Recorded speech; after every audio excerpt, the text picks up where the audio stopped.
How are you? I'm good. How are you? Good. I feel like I have something in my eye, but Oh, no. it is what it is. Um, it's Wednesday. It is Whee! Wednesday. So excited to be hanging out with you guys again. I'm just I going to say, know. before we get started, I don't know how everybody else's followers are, but the people over here at RYR, I like them a lot. Oh, really? Oh my goodness, we do these things, and I've been getting to meet so many of you guys. I don't know if everybody's going to be on here, but messages and just getting to meet new people I love through doing these have been so fun and so fantastic. So I like you guys. Yay! That's awesome. Yay. All right. So today's talk, I feel like I need to turn my lights down a little bit. I'm a little bright because I had my brightness on my phone turned down, so I didn't realize I was as bright as I was. Anyway, so for those of you guys who are watching us live today, this is a conversation between Lorrie and I, but also between all of us together. So if you, while you're watching, have things you want to comment on, or if you have questions that you want to ask, feel free to do that. You can do it in one of two ways. Either you can put your comments and questions in the comment bar at the bottom, or you can hit the question card, type a question in there, and I can pull that question up while we're talking so that we can all see it. But either way is good with us. Also, during all this, make sure to give her lots of love and lots of hearts. And, hi, Holly. She says, love these Insta Lives. Thanks for sharing your knowledge. Girl, today's going to be so good. So just to give you guys a bit of background, I have been coaching with Lorrie now, what, for like a year? Gosh, I don't even know. I think so. Maybe something like that. That's about right. And I have learned so much from her. My life has really been changed. But just yesterday, because I coach with her on Tuesdays, just yesterday I was like, it is so fortuitous that you're coming on Wednesday, because I have had some real, hard realizations about self-confidence and stuff like that. And so I was like, this is going to be great for her to teach us the difference between confidence and self-confidence, because those are two separate things. They are. So just give people who might be watching for the first time and seeing you for the first time, just give them a little bit of a who you are and what you do, and then we'll launch into our topic. I feel like that's the hardest question. I feel like I do so many things. Oh my goodness. I was on a podcast yesterday. Of course, I never answer your question, by the way. That's something okay. You should know about me. I never answer the questions. But we talked the entire time, and then we got to the end and we were saying goodbye, and I said something about a book that I'd written. They're like, you wrote a book and you didn't mention it on the podcast? I'm like, it was completely off topic. I wrote a book about self-love, and we were talking about pain and like mindset, and it wasn't really directly related. So anyways, I feel like I do a lot of things, but I am a life coach. I am also an author, speaker, all of those things, and also happen to be married to an actor. So that is sort of the in here, where I am not an actor, and I can't help you at all with your skill set and your craft of acting at all. But I understand mindset really well, and I understand industry to a certain extent, as much as like my brain will allow, because it's not my thing, with how it works. And so it has given me, I feel like, even though you're not going to see anything, if you go to my website, if you go to my Instagram, you're not going to see anything where I'm specifically marketing to actors. I don't do that. But a lot of people on my roster are actors. I feel like I have a lot to say, but it was funny the other day. Somebody brought something up, and I know that they do like improv things, right? And there was something that we were talking about, like mindset wise. I'm like, no. This is a yes and. This is just like improv. I know that you know how this works. And I'm like, yes, I know enough about improv. You're like, I know what yes bring and that up. That's awesome. That's so great. Awesome. Yeah. I also would mention, because I just think you're so phenomenal. But one of the reasons I think that is also because of what you actually kind of target, which are people in the chronic health community, because you have a lot of chronic health issues that but you're still able to do all the stuff, right? So you kind of prove that if anyone can do it, like if you can do it, anyone can do it, right? I think that's kind of a thing for sure. I mean, and I work with people who are in sort of the just dealing with chronic health issues, but a lot of my clients with chronic health issues want to know or like chronically ill entrepreneurs, right? Yeah. There's a lot of, so I've got kind of the part of, hey, I was in a wheelchair for 5 years. I'm not. There's a whole part of my story that we don't need to go into. I come to people and they're like, I've got all these health issues. I'm like, let me show you my list. I win. I totally win every time. All the time. All the time. I always win. My list is always longer. But I think but what I love about your story is that there's such hope. That if somebody who has to deal with and you know, kind of overcome the things that you can do, and you can, I'm not saying this very well. It's Wednesday. It's still early in the day for me.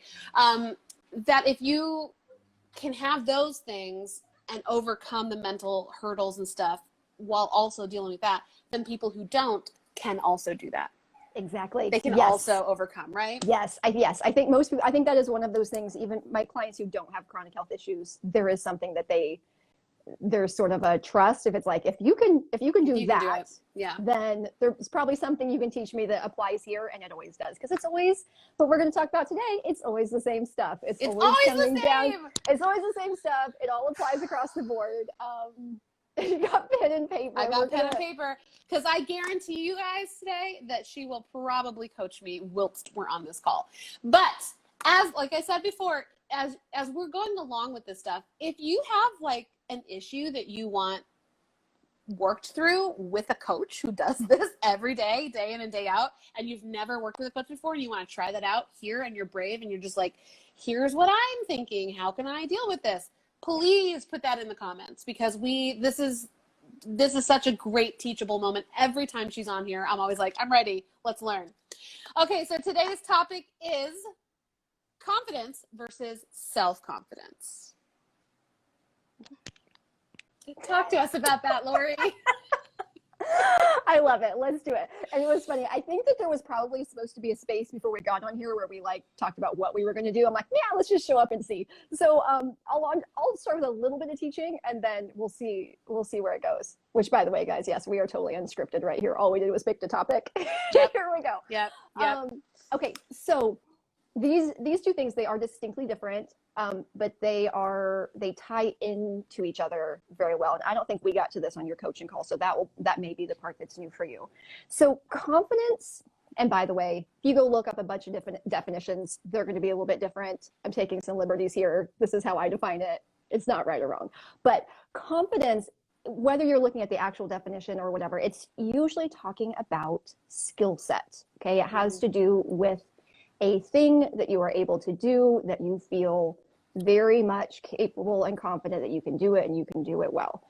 And so all skill set. And so for actors, right, this is so much about your actual craft as an actor. And if you've never acted before, you probably don't have confidence in your actual acting, but you might have self-confidence that you can get better at it, right? But the confidence piece is the ability to do the thing and do it well, and know that you can consistently do it well. Self-confidence, totally different. And if you look at it from sort of a psychology definition, it comes down to the belief that we are going to be successful in handling day-to-day challenges. And so that's, and there's a lot of definitions for that, but actually my favorite one, and the one that I found most useful, was one that I heard from one of my teachers, Brooke Castillo, that she defines self-confidence as the ability and willingness to feel any emotion. And it took me a while to wrap my brain around that, but I think of all the definitions that I've heard, that's really the one that makes the most sense to me based on the way that I coach and what I talk about. Oh my goodness, so I could preach. That's a basic definition. Okay, so we've got confidence is skill set. Self-confidence really comes down to emotions. That's our basic starting point. Do you want me to keep teaching, or do we need to talk about that? Yes. No, I'm trying very hard not to jump in, because as anybody who has watched any of my lives know, I like to interrupt on accident, and I just don't want to do that today, because I know that this concept is so valuable and so important. So I'm trying to keep my mouth shut. So if you see me like jiggling, it's because I want to talk, but I'm not going to. Okay. So we'll teach you a little bit more, then we'll get to the talking. Great. But this is actually directly related to kind of what we talked about in one of my past ones. We were talking about fear, right? And so we talked about fear being normal, and kind of reframing that and understanding that nothing's gone wrong. It's a normal thing that our brain does. But that self-confidence piece is the ability to know that when fear comes up, you can process it, you're willing to feel it, you know how to do it. And when people have that self-confidence around the ability to feel and handle all of the emotions that come up, it really is what frees them up to go do big things in the world. And so we'll talk about that a little bit here. Okay, but let's go back to confidence first. I think this one's easier to understand, okay? Yeah. And my favorite teaching on confidence comes from Dan Sullivan. He wrote a whole book about this. I'll be honest, I didn't read the whole book. I just looked at the table of contents. But right. I mean, it's one of those things where I'm sure that the book is full of all kinds of stuff, but the graphic itself, like just like the summary of it, the snapshot makes so much sense to me. And every time I share it with somebody, they're pretty much almost immediately able to look at their own life and see how it makes sense. But he talks about, if you want to be confident, there are 4 stages that you have to go through. And most people don't want to go through them. They want to feel confident first, right? I'll feel confident and then I'll go do the thing. But it doesn't work that way. Confidence is the last C in a series of 4. And so if we want to become confident at a skill set, let's do like riding a bike. Okay, most people have done this at some point in our childhood. We have to go through 4 stages. The first C is commitment, which is kind of like, I've decided I'm going to do the thing, right? And there's always sort of a different point, and it comes at different times for different kids, when it's like, I'm ready to take the training wheels off and try this, right? I'm going to do it. I've made a commitment. I'm going to figure this out. And that's great. But then the very next thing that happens is, as soon as you decide to go do something brand new that you've made a commitment to, your brain completely freaks out, and it triggers all of those survival instincts. It triggers all the stuff in your limbic brain that tells you, like, we're all going to die, right? It's looking for everything that's dangerous. That's when all the fear comes out. So that's when all the things happen, all the self-doubt, all the insecurities. Everything comes to the surface as soon as and as long as we're just thinking about it, theoretically, it's fine. But as soon as we say, I'm going to do it, then it all comes up, which is why the second C in becoming confident is courage. Once we make a commitment, the next thing that has to happen is we have to be willing to take action even when we're afraid, which is why I'm so glad our conversation about fear came first.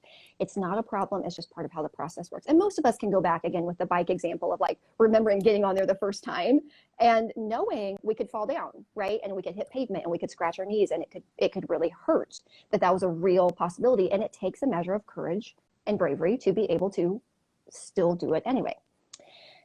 Okay, and if you do that, though, if you go do the thing when you're afraid, you learn you didn't really die, right?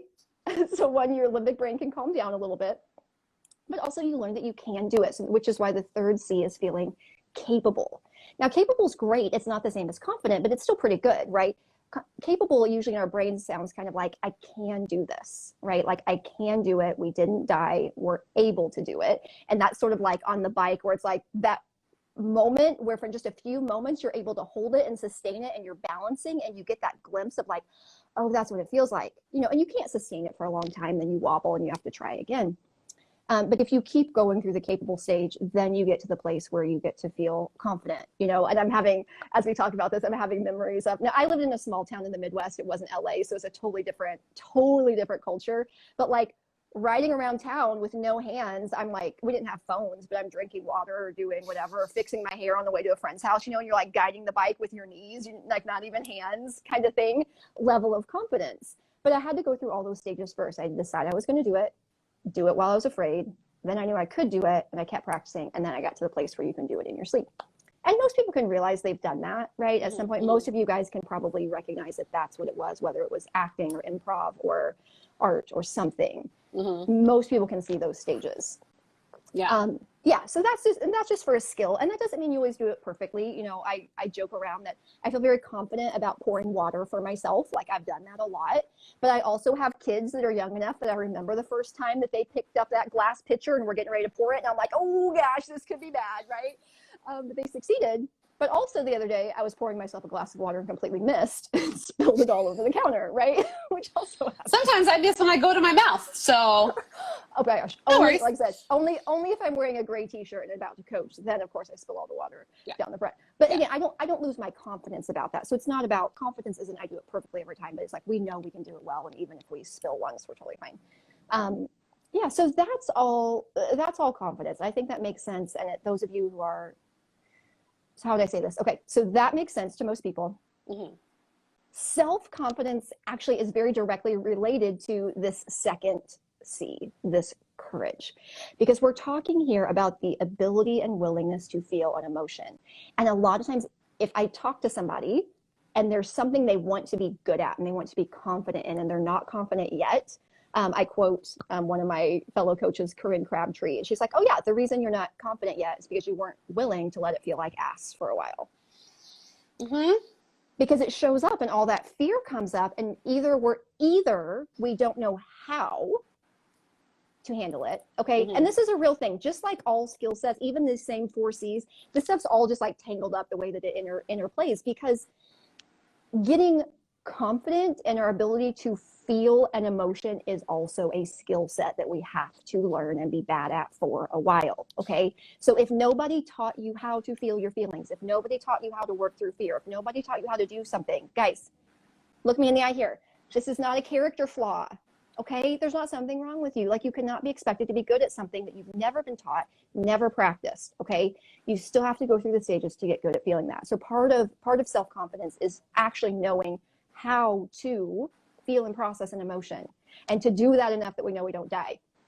But the second phase of it is the willingness to show up and feel it, because that's what most of us come up against. Is we make the commitment, we get started, and this doesn't matter if it's I'm going to do an acting class, or I'm going to start exercising, or I'm going to change my diet. We get there, everything feels terrible, and we honestly just aren't willing to feel it. So we back out, or we assume it means something's wrong, or all those things. But self-confidence is that knowing that we can handle anything that comes up, and we're willing to do it. Because what I promise you guys, whatever it is that you're afraid of right now, whatever it is that you're lacking self-confidence in, whatever you're lacking confidence in, what you're afraid of, if you take it all the way to the worst case scenario, most of the time, the worst thing that's going to happen is an emotion. It's just an emotion. Like, it really, really is. Because it's like, okay, well, what if I send a message to a casting director, right? And they message back and they say, you don't have enough credits. Mm-hmm. Okay. You're in exactly the same place you were before, not having meetings with that casting director. So nothing's really changed. Physically, we're not harmed. The scary thing is we might feel XYZ. We might feel embarrassed. We might feel small. We might feel like a failure. Okay. Mm-hmm. Mm-hmm. But they're just emotions. And the people who are successful are the people who are willing to get up and like, I'm going to go do the thing. I'm willing to fall flat on my face. I'm willing to let come up for me, whatever comes up for me, feel it, work through it, and go forward. And those are the people that are successful. But the confidence doesn't mean they don't ever get afraid. Mm-hmm. It means they're willing and able to work through the fear and keep going. Mm-hmm. Mm-hmm. There you go. There was a spiel. So good. So good. Go. Okay. So I want to loop back to a couple of key points. So if you've seen me looking down, it's because I'm writing copious amounts of notes, as per usual. And let's go back and deconstruct a little bit the 4 C's. Yeah. Because I think the first C is actually also a C that we don't fully grasp. And it wasn't until I started working with you that I really understood the definition of commitment. So the 4 C's were commitment, courage, capable, confident. So you commit to doing something, then you feel terrible about it because your brain's trying to, tell you, don't do it, but you are courageous and you decide to do it anyway. Then you start to feel capable as you're starting to build that new skill. You're not perfect at it yet, but it's cool. And then eventually you become confident. So all of those things are sort of like, I think the building blocks of it being that you can learn confidence. Yes. And it also sounds like you can learn self-confidence. Yes. They are skills to be learned, which means we can be taught. We can work on these things. They are not a permanent part of us. It is something which brings me so much hope, because last week was rough for me because I had a big epiphany about how I actually don't believe I'm available and capable of doing things, which is such a big fat lie. But anyway, let's talk about the first word, commitment. Because I feel like people don't really get commitment. So can you describe commitment and sort of the pitfalls that people really think it is, but really what it is actually? We'll see. It sounds like you got something specific there. We'll see if we're on the same wavelength. It's cool. First of all, I don't know. I'm curious. I'd be curious for all you guys, because I think most people do know what it is. It's just when they did it in the past, they didn't know how to walk through stage 2. Right? It's like they actually do know what it is and they've done it before, but then what they didn't know, they weren't prepared for what happened next with their brain freaking out. They didn't know that the fear wasn't a problem. They didn't know it didn't mean anything about them. They probably weren't in that place of self-confidence when they made the commitment, and that's why it didn't go well. And and so they do it and they show up and it feels terrible. And our brain's a pretty quick study. It's like, that felt awful. Let's not do it again. Yeah. So it might honestly just be that simple. It really might. But I do think the word at this point has been thrown around a lot. And a lot of people, they say it, and what they actually mean is, I'm going to try. Right. And that's usually the thing. It's like, oh yeah, I'm making this commitment. But what they're actually saying is, I'm going to try. And try means I will do it until it gets too uncomfortable or it gets really hard, and then I'm out. Yeah. Commitment is no matter what.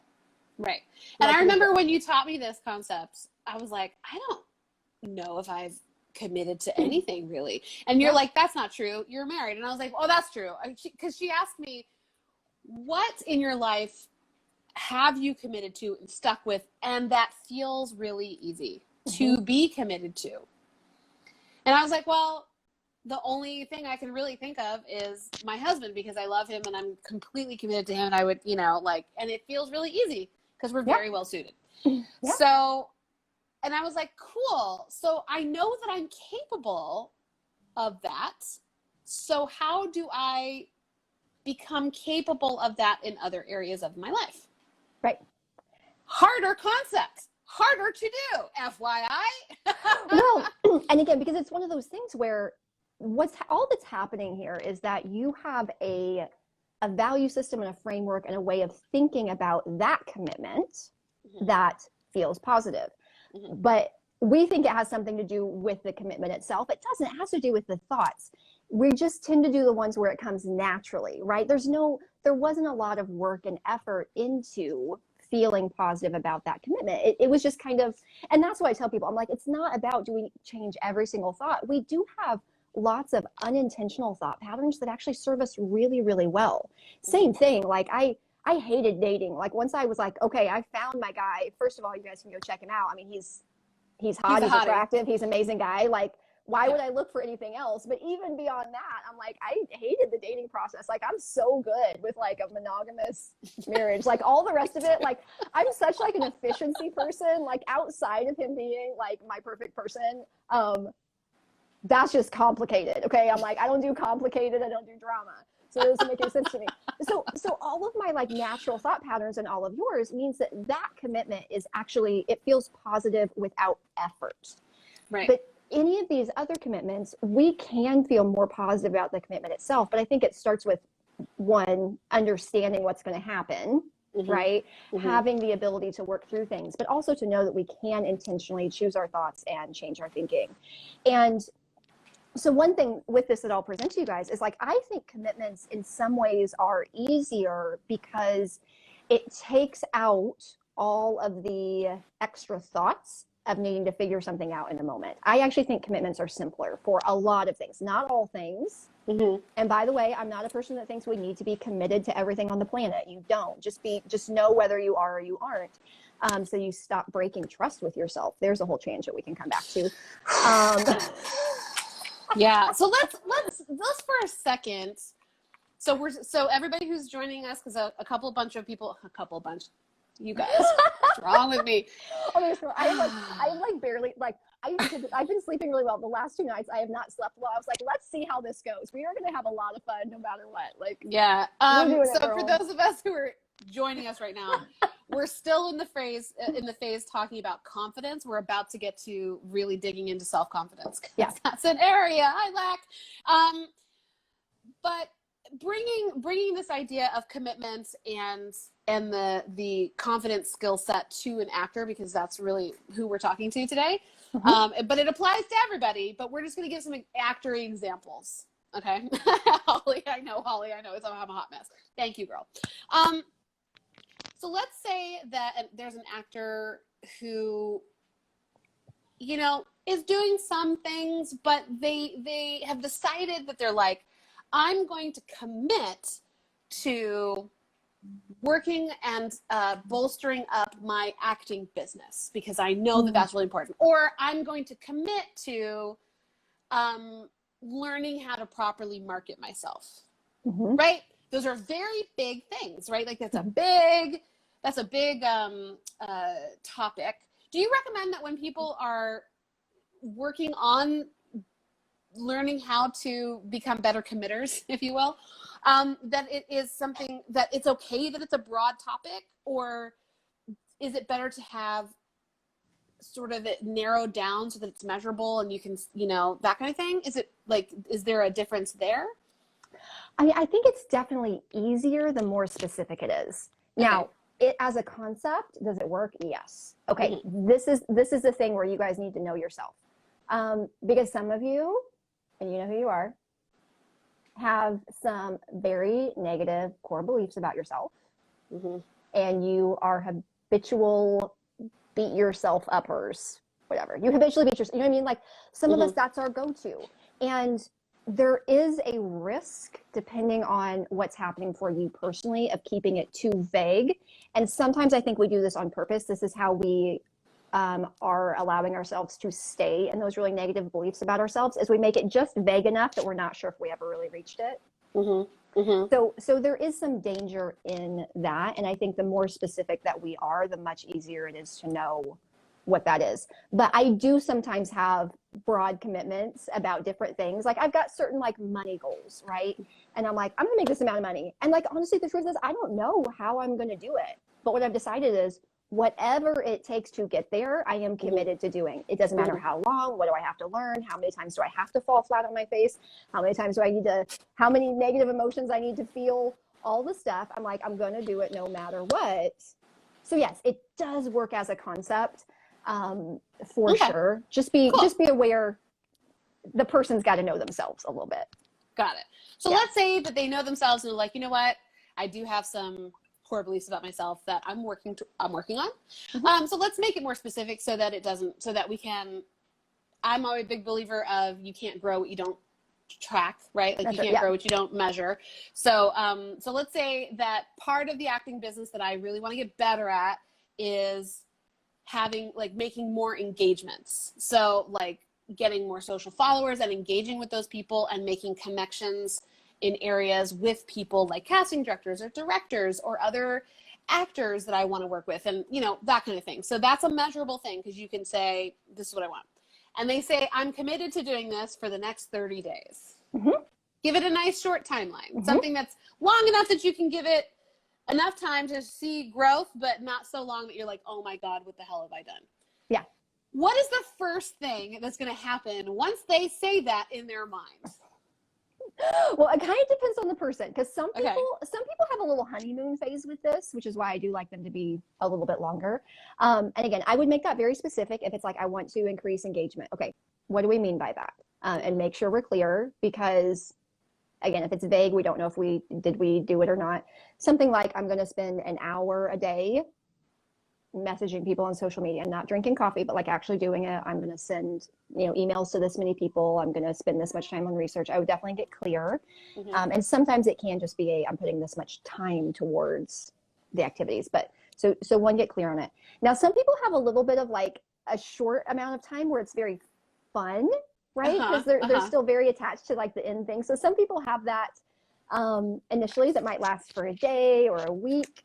Some people, it doesn't last at all. The second they make the commitment, all the stuff comes up, especially. And by the way, this example could literally be anything, right? It could be like, I'm committing to working out 4 days a week for 10 weeks, or I'm committing to not eating flour and sugar for 10 weeks. I'm committed to, it could be like, I'm committing to making sure that my car gets washed every week. I mean, like, it could be anything. Drinking enough water, getting in bed on time.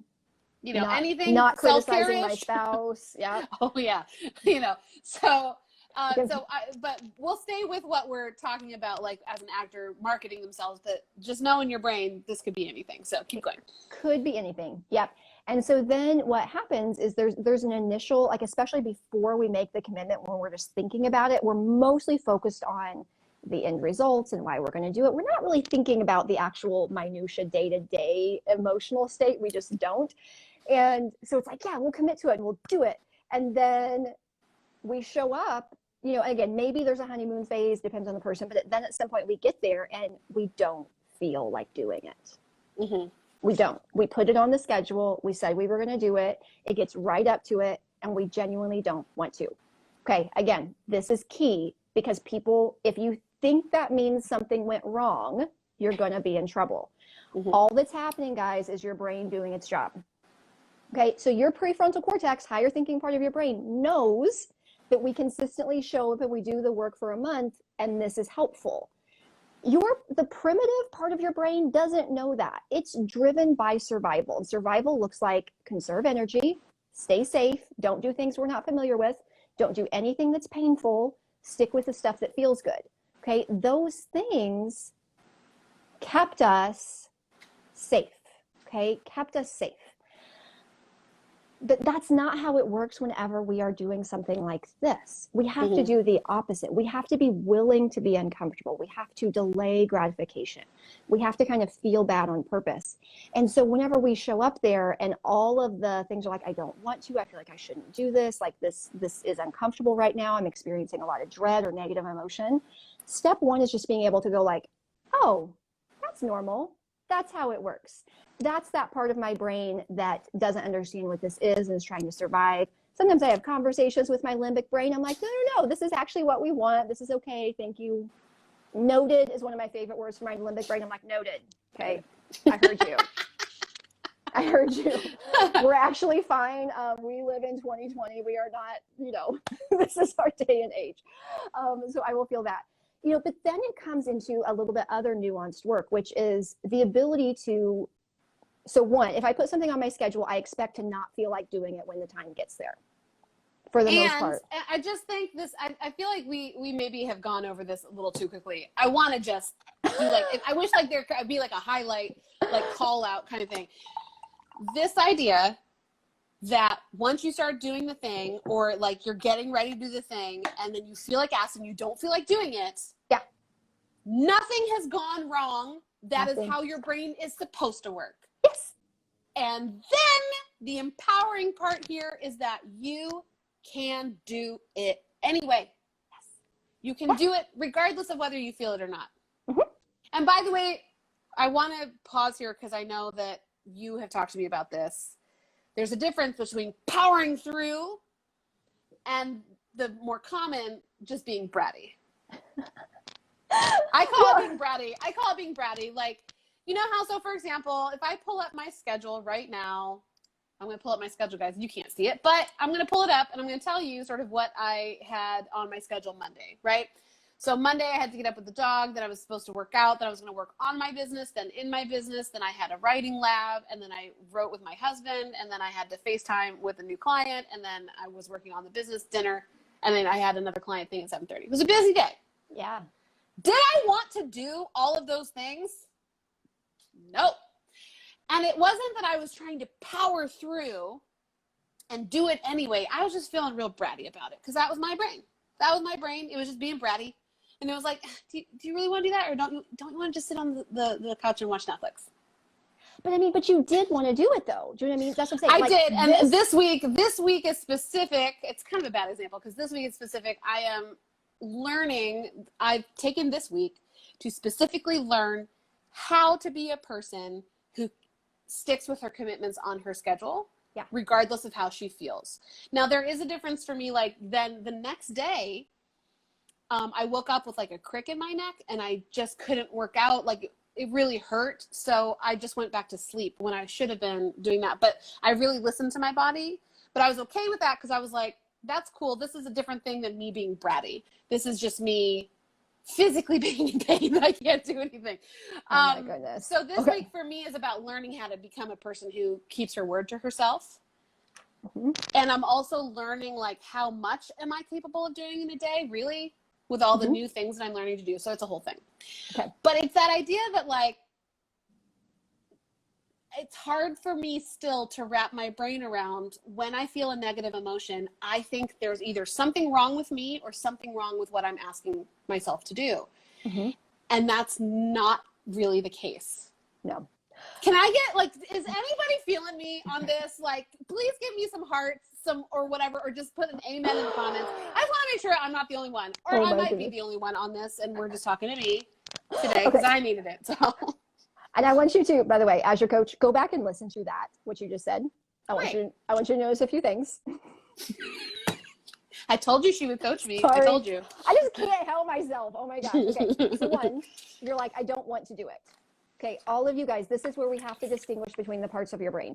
We typically don't put things on the schedule unless we actually want to do them in terms of what we actually want from life. It's just emotionally in the moment, we don't feel like it on an emotional level, which is different from do we actually want to.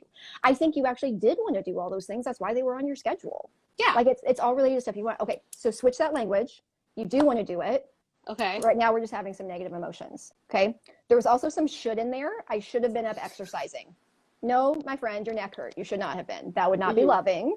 Okay. So you should have been in bed. That's exactly where you were supposed to be.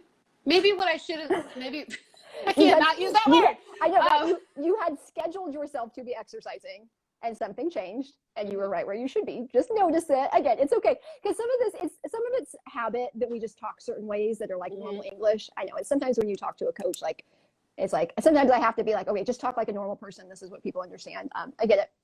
But just be careful that that wasn't like a subconscious thing in there. But one of the other phrases that you learned was this idea of pushing through, right? Okay. If someone says push through, I'm like, hold up. No, that's not what I'm talking about. And I know what people mean, but so what we're actually talking about as an action is I'm feeling a negative emotion and I'm doing my work anyway. Okay. So if we had to write that down as like an action line, that would be our action.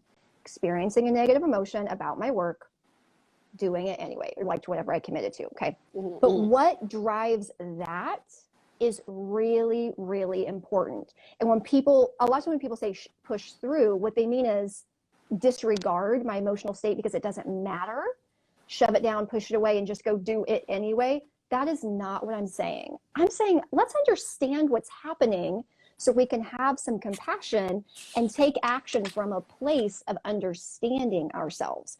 And that's the thing. Whenever I show up, I'm like, oh, this is actually just normal stuff that's limbic brain. And I know which part is just survival instincts.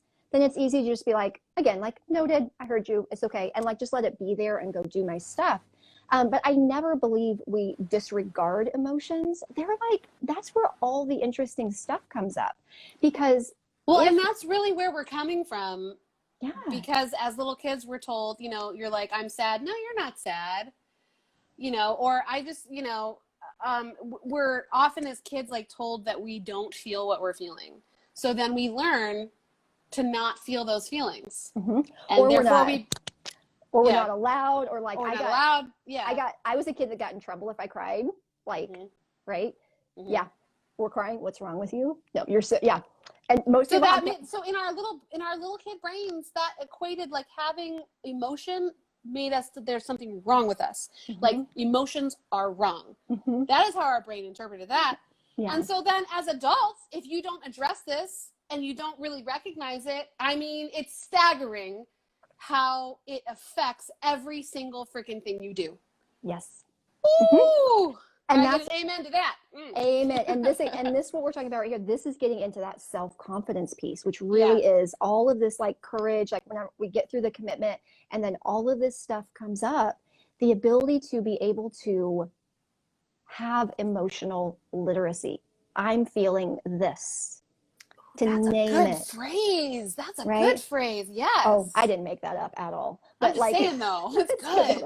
But like I can name it. This is what I'm feeling. I know it's coming from my thinking. I understand it's coming from my limbic brain, but to be able to name it, not judge it, open ourselves up to it, trace it back to our thinking, understand it. And that's the thing. A lot of what I feel like I teach is the logic of emotions and to help people understand if they're getting ready to do something and they're feeling fear. It's like, yeah, there may be a part of doing it with the fear, but let's understand the fear first. Where is it coming from? Is this just your limbic brain saying we're all going to die? Does this have something to do with you're afraid you're going to beat yourself up on the other end? But I'm like, that place of like compassionate understanding for what's happening and then understanding it and still letting it be there and going and doing the work anyway is what I'm presenting to people. I'm not presenting like, oh, you were afraid, suck it up and do it anyway. No, like the fear is fine. It's not a problem. The self-doubt is fine. It's not a problem. The insecurity is fine. It's not a problem. But let's like understand it and have some compassion for it. And then there may be a stage though, and this happens to me all the time where I'm like, still feeling a little bit insecure. I understand it. I know where it came from. It's okay. It doesn't mean anything about me. But right now I'm going to go do this Instagram live. I'm going to go do this thing. I'm going to do this whatever and feel a little not totally confident yet. Okay. That's not really true today. You guys are so sweet. I don't care. But we're good to go. But there is that phase. Yeah. So whenever I say, when we're talking about courage, about feeling the fear and doing it anyway, I am not saying shove it down, disregard it, push through. No. Understand it. And that's that self-confidence. I'm willing and able to feel all of my emotions. It's still going to be there, but there will also be peace. And that's going to help you get through it a little bit easier. All right. So let's get into digging in around self-confidence because we're already starting to go there. But you guys. I think so I am totally going to share this with you guys because I talked with Lorrie about this yesterday. So last week in my coaching with her, we were talking about a bunch of business stuff and I was walking through some things I wanted to do. And I was talking about this course that I am making. It's almost done, so keep an eye out for that. But that, kind of the plan for like how to release it and what my goals are for it and, monetary stuff. And Lorrie starts asking me questions and starts putting things in a way. She's like, well, we know it's going to be successful. We just know that. Let's just assume that it is. And I realized in that moment, I was like, if I'm incredibly honest with myself, like brutally unfettered honest, I don't actually think, I believe that this is going to be a success. Which then made my brain cascades very quickly. And I went, so let me ask myself this question. Do I feel like I am capable of being successful, really, truly successful at whatever I'm going after? And that could look like being a boss. That could look like, building the business. It could look like whatever. And again, I had to be very, very honest with myself. And I was like, I don't. And that was heartbreaking. I felt in that moment, and this is where like I'm at. So I sat with that for a little while last week and I tried to work through it. And I still am not yet at that place where I'm like, those feelings don't mean anything about me. And they're not necessarily bad or good. They're just what they are.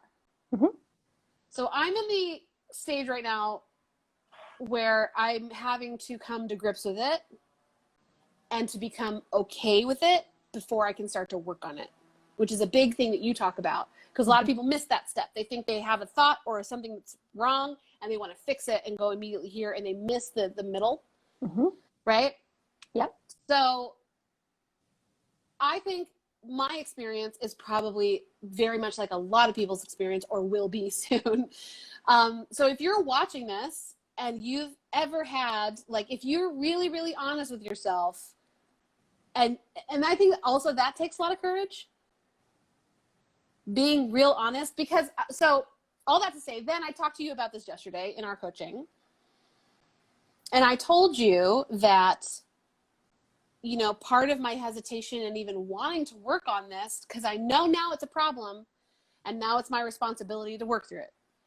But I was like, my hesitation in even wanting to do the work is that one of the things my brain is afraid of is that I'm going to get so emotional about it, I'll never be able to recover.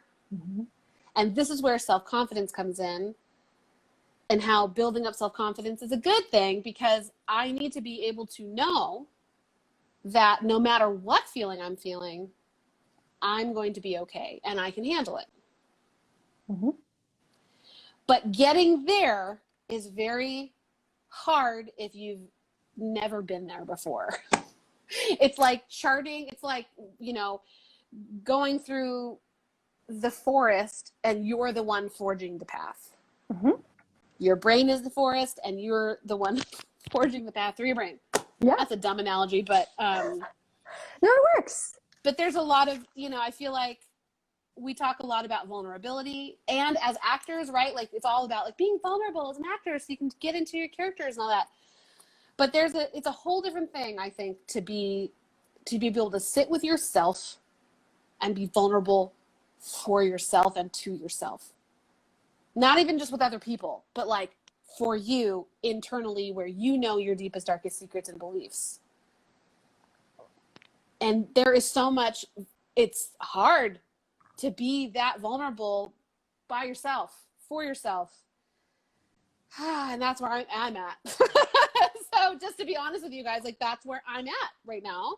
Yeah. Is anybody else there with me? Does anybody like, or even recognize that this could be a thing for you? I feel like, I mean, and I don't know about the rest of the people on here, but I will say, just like with a lot of my clients, I think that there comes that day whenever, because we kind of start, usually people come to me and they're presenting with certain things, right? It's like, well, I'm not doing this in my business. Like, I would like to make more money. I'd like to lose weight. There's all the things.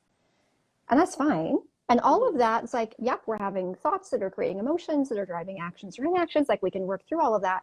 But at some point we hit that place where really, and this is where my coaching, I think, is a little bit different than other people, and that I like to go a couple layers deeper than everybody else, or not than everybody else. That was not it. That was a generalization. That's some coaching.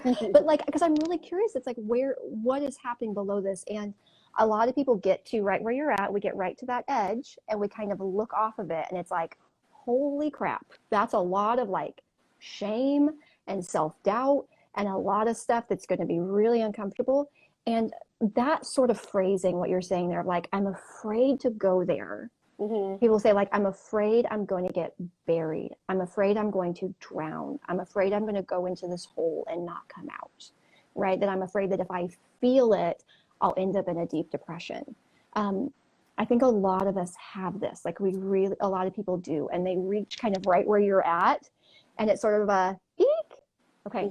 And this is right where we bring back in the 4 C's of feeling confident. Because you've kind of got right up to the edge, and I think a lot of people get to the edge and they start to get a glimpse that there is something underneath there. And number 1 is, I'm going to commit to figuring it out. Okay. I'm going to commit to doing the work. And then what happens? Because I mean, I'm guessing you're playing with the idea of making a commitment, and that's usually where we hang out, right? We get there, we're like, I'm one step away from committing to doing this, but we're pretty smart. We know on the other side of it is that freak out, right? And we're nope. But at some point, it does just look like, I'm going to make a commitment to get down there and deal with that stuff. Okay. Which again, then is, It's going to come up. It's going to be hard. We're going to have to be courageous and we're going to walk through it. But then what happens? And I promise you this, I've been there. I remember the day that probably going to cry a little bit. Man, here we go. So I've got I had some stuff in my past, guys, and I don't share about all of it publicly because some of it's related to family and some of it's stuff that there are still people in my life, but some major stuff, okay? Verbal abuse and emotional abuse and, sexual abuse and just like all kinds of stuff. And I had a lot of shame around it, okay? And I remember kind of getting to that place of like, holy cow, like this stuff's been like buried for so long. And if I take the lid off of it, what's going to happen? And I remember being so afraid. But one of the things that served me well in my entire life is I'm kind of stubborn. And once I know, like, I have a real aversion, I think probably from some of the verbal abuse name calling of like very much an aversion to being told I'm like a chicken or scaredy cat or whatever, like name calling, even from when I was like a kid. And I'm like, no. If all that's between me and this thing is fear, I'm doing it anyway. Okay, so I've got a little bit of stubbornness in there. But I remember the day that I sat down and I pulled out a piece of paper and I wrote down all the things I was deeply ashamed about. And for each one, I let the shame come up. And then for the next one, I would let the shame come up and I would let the shame come up.